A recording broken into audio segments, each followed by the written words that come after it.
बिस्मिल्लाहिर्रहमानिर्रहीम। अस्सलाम वालेकुम। मेरा नाम डॉक्टर आसिम मुनीर अलवी है और मैं एज अ एंडोक्रिनोलॉजिस्ट जो है वो काम कर रहा हूँ।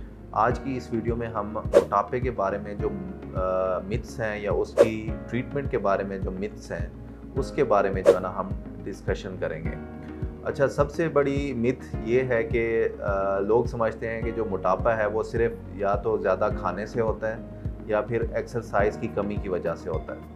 ये कंट्रीब्यूटिंग फैक्टर ज़रूर हैं कि अगर जो है वो कैलोरी इनटेक ज़्यादा लिया जाए या फिज़िकल एक्टिविटी ना की जाए तो ये कंट्रीब्यूट करता है मोटापे में, लेकिन इसकी काफ़ी सारी और वजूहात भी होती हैं, जिसमें सबसे इम्पोर्टेंट जो वजह होती है वो जीन्स होते हैं कि अगर फैमिली हिस्ट्री है मोटापे की और साथ मोटापे के साथ जुड़ी हुई बीमारियां जिसमें type 2 diabetes, sugar, blood pressure, cholesterol, दिल की बीमारियां, ऐसी अगर मसाइल हैं तो फिर मोटापे के चांसेस जो है वो ज़्यादा होते हैं। इसी तरह से कुछ दवाइयां भी ऐसी होती हैं जो मोटापा कॉज करती हैं, जिसमें स्टीरॉइड्स हैं या नफ्सात की दवाइयाँ हैं, उसकी वजह से मोटापा हो सकता है।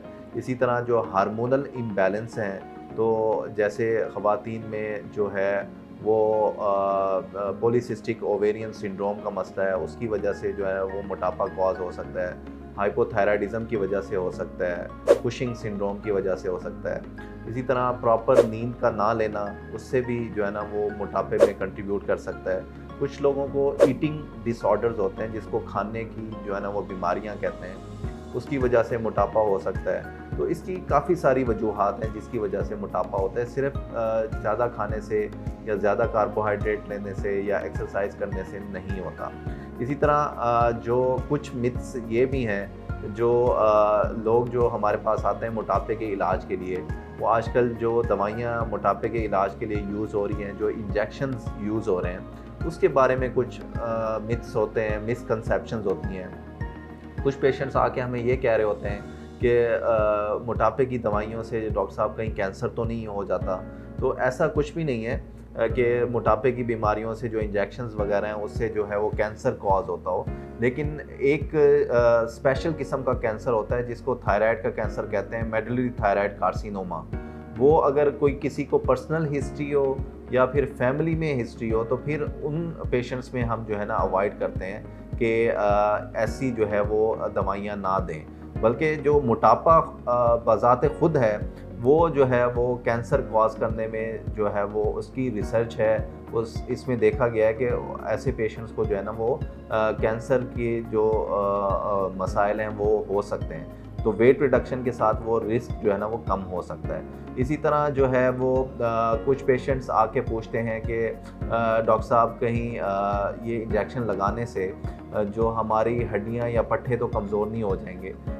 तो इसमें हो सकता है कि इसमें मसल मैस कम हो सकता है और जो है वो बोन्स जो है वो वीक हो सकती हैं, लेकिन उसमें अगर आप प्रॉपर गाइडेंस फॉलो करें, अपनी कैल्शियम का इंटेक, विटामिन डी का इंटेक और प्रोटीन का इंटेक जो है वो प्रॉपर रखें, तो ये मसल मैस और जो है बोन की वीकनेस जो है वो उससे जो है वो बचा जा सकता है। नॉर्मली जो हम रिकमेंड कर रहे होते हैं वो ये कर रहे होते हैं कि जो पेशेंट्स हैं वो जो है 1 to 2 ग्राम जो प्रोटीन है वो पर केजी, 1 to 2 ग्राम पर केजी प्रोटीन अगर डेली लें तो उससे जो है ना वो मसल मैस को बचाया जा सकता है। इसी तरह एक्सरसाइज की जाए, ख़ास तौर पे जो रेजिस्टेंस एक्सरसाइज होती हैं जिसमें थोड़े से वेट के साथ जो एक्सरसाइजेज हैं वो अगर की जाएँ तो वो उसको जो है वो उससे बचा जा सकता है। एक जो सबसे बड़ी मिथ वो ये है कि कुछ पेशेंट्स आके ये कहते हैं कि डॉक्टर साहब मैंने जल्दी वज़न कम करना है,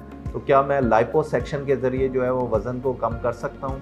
तो लाइपोसक्शन जो बेसिकली है उससे वेट तो कम हो सकता है और वेस्ट की सरकमफेरेंस यानी कि पेट का साइज़ भी कम हो सकता है, लेकिन इसका जो है ना कोई ख़ास फ़ायदा नहीं है। क्योंकि हम मोटापे का इलाज क्यों कर रहे होते हैं? वो इसलिए कर रहे होते हैं कि जो कार्डियोवास्कुलर रिस्क फैक्टर्स हैं जिसमें इंसुलिन रेजिस्टेंस है, इंसुलिन के लेवल्स कम हो, इसी तरह जो कार्डियोवास्कुलर रिस्क फैक्टर्स में शुगर का मसला होने के चांसेस होते हैं या फिर ब्लड प्रेशर है, कोलेस्ट्रॉल है, तो लाइपोसक्शन से जो है ना ये कार्डियोवास्कुलर रिस्क फैक्टर्स जो है एक तो कम नहीं होते और दूसरा जो मोटापे की वजह से जिस्म में सोजिश चल रही होती है, इन्फ्लेमेशन चल रही होती है, जिसके कुछ ब्लड के मार्कर्स होते हैं जिसमें CRP लेवल्स हैं या इंटरल्यूकिन 6 लेवल्स हैं, एडिपोनेक्टिन लेवल्स हैं, तो वो लाइपोसक्शन से ये चीज़ें बेहतरी में नहीं आती। तो अगर आप ये कार्डियोवास्कुलर रिस्क फैक्टर्स भी कम करना चाहते हैं और जिस्म में जो सोजिश हो रही है, इन्फ्लेमेशन हो रही है, उसको भी कम करना चाहते हैं, तो वेट को कम करना इम्पोर्टेंट है, क्योंकि लाइपोसक्शन से सिर्फ आपकी जो जिल्द के नीचे की चर्बी है उसको निकाला जाता है। जो ख़तरनाक चर्बी होती है वो अंदर के अज़ा की चर्बी होती है। तो जो वेट रिडक्शन के साथ जो है वो अंदर के अज़ा की चर्बी भी कम होती है और जिल्द के नीचे की चर्बी भी कम होती है। लाइपोसक्शन की तरह जो है सिर्फ जिल्द के नीचे वाली चर्बी कम नहीं होती, इसलिए जो अंदरूनी अज़ा की चर्बी है उसको कम करना इम्पोर्टेंट है, ताकि ये ब्लड प्रेशर, शुगर, कोलेस्ट्रॉल वगैरह को भी कम किया जा सकते और जो है इन्फ्लेमेशन के जो मार्कर्स हैं या सोजिश है उसको भी कम किया जा सके। शुक्रिया।